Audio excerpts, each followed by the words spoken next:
My box screen vision is is turning extinct. Your box screen You know, vision. like, okay, I always tell people my vision is like, I compare it with like new flat screen TVs and like old, like the box TVs. Like that's my vision, the box TVs that you could see, but it's just not the best quality. I put my glasses on, it's like a flat screen, 4K. High definition.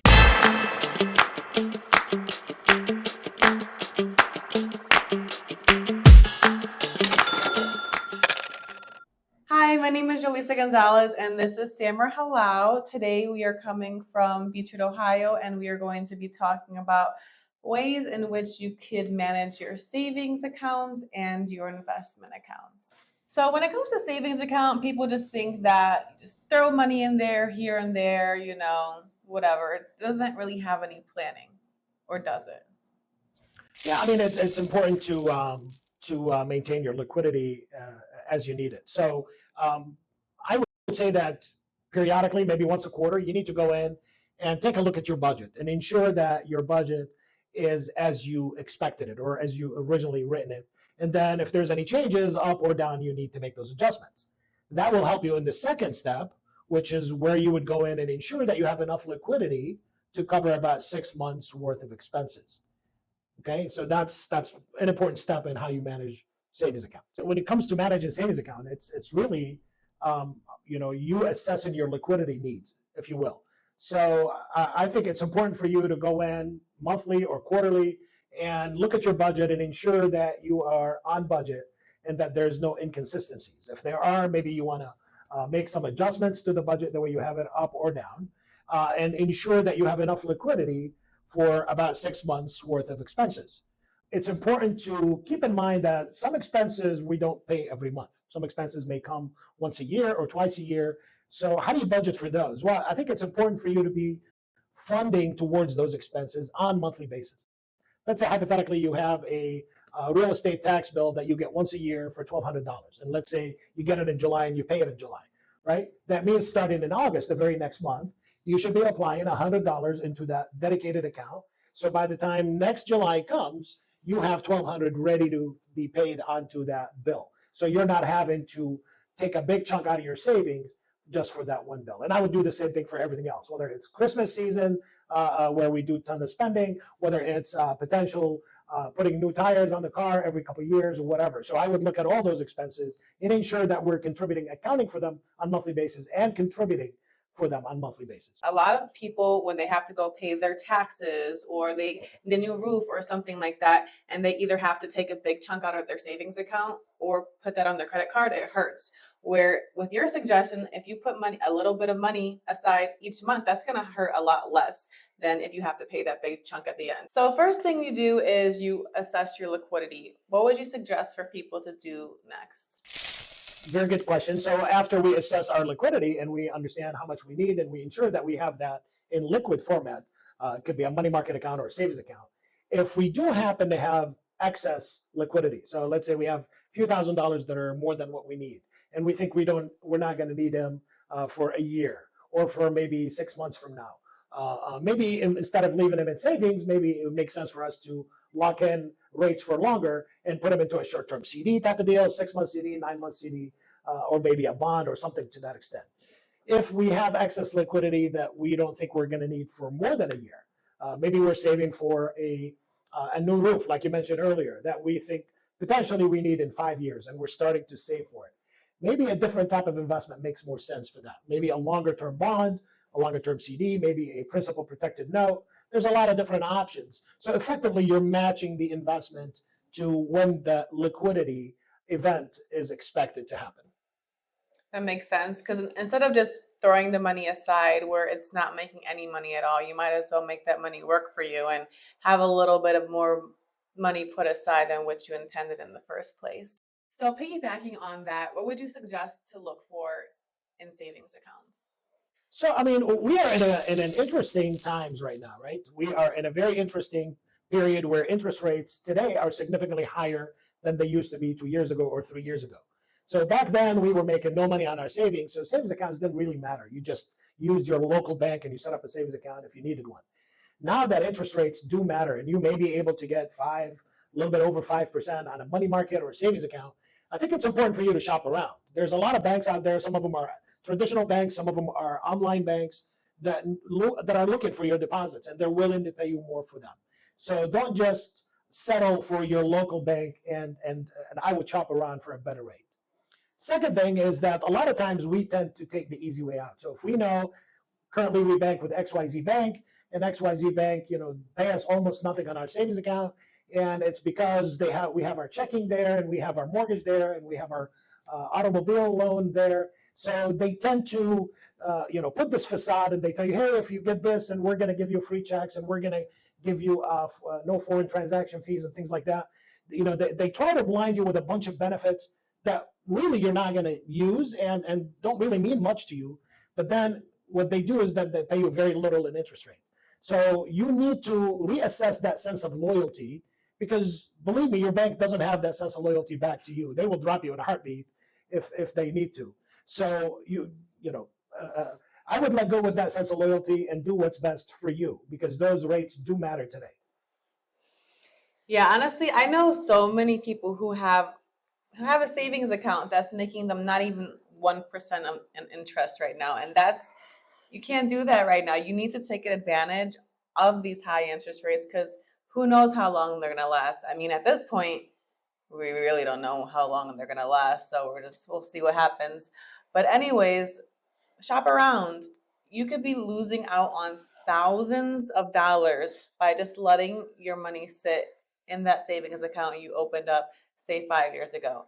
It may take a little bit of time to dig around, but I surely would say that it would be worth your time. So now that we looked at the different aspects of savings account, another important component people should also be focusing on right now is managing their investments. Would you say there is a certain procedure or protocol that people should take when coming to managing them? Sure. I mean, it's just as important to manage your investment accounts as you do your savings account. There's a part that you can do. I think the very first important step is for you to maintain communication with your investment advisor. I would say that you need to be connecting with your investment advisor at least once a quarter, right? And it can be a quick phone call. It doesn't have to be an in-person visit every time. It can be a 10-minute phone call where you're calling in, you're checking in, you're updating them on the changes that happened in the last 3 months in your life, and maybe you're asking a question or two on your investments or on things that are happening in the world. It's important to you because now you continue the dialogue. It's important to them, to your advisor, to also know what's happening in your life. So if certain things require them making changes to the way they're investing the money, then they're connecting those dots because you just told them about it. So it's important to maintain that communication at all times.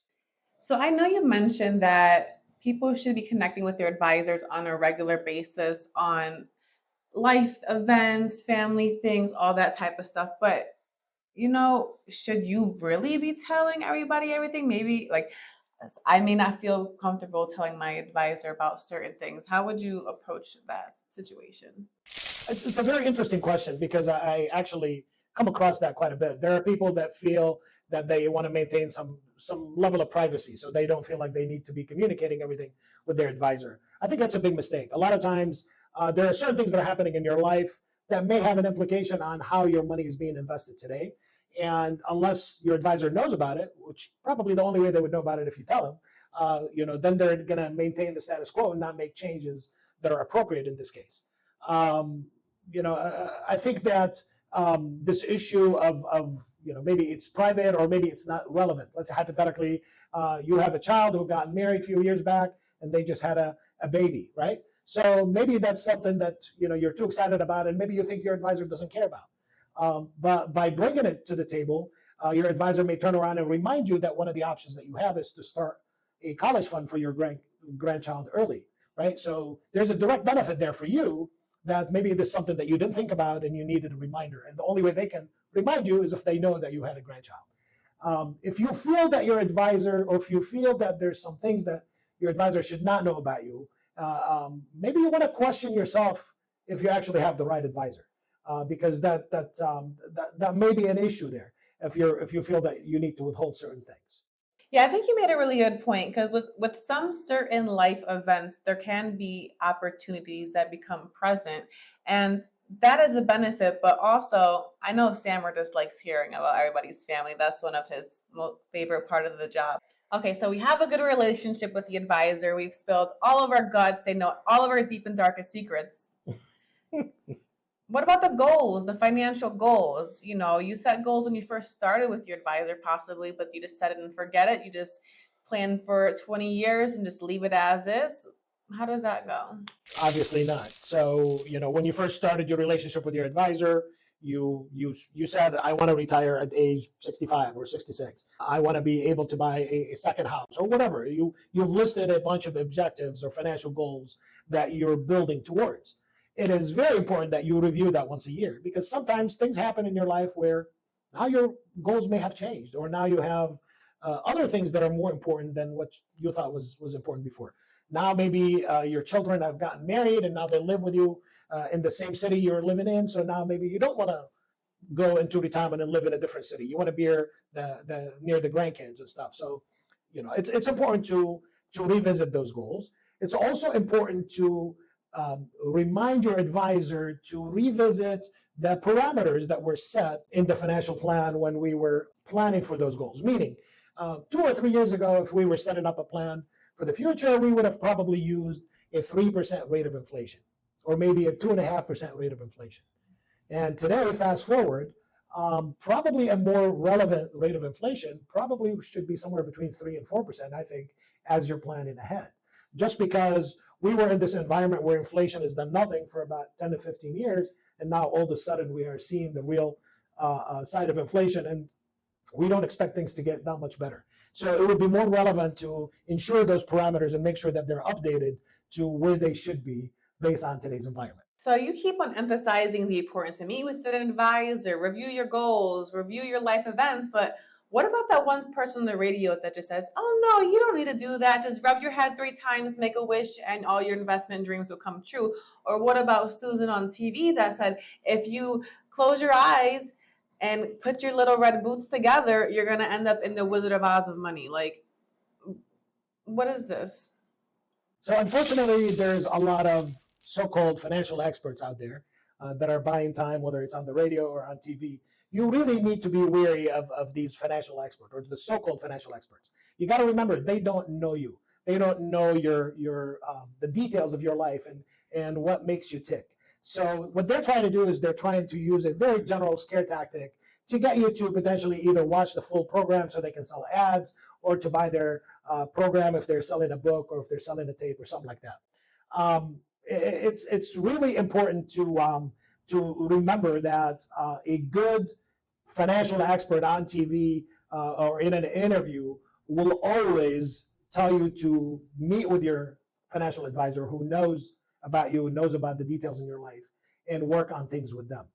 A lot of times you see these media sensations talking about the excellence of a specific product, or how bad a specific financial product is.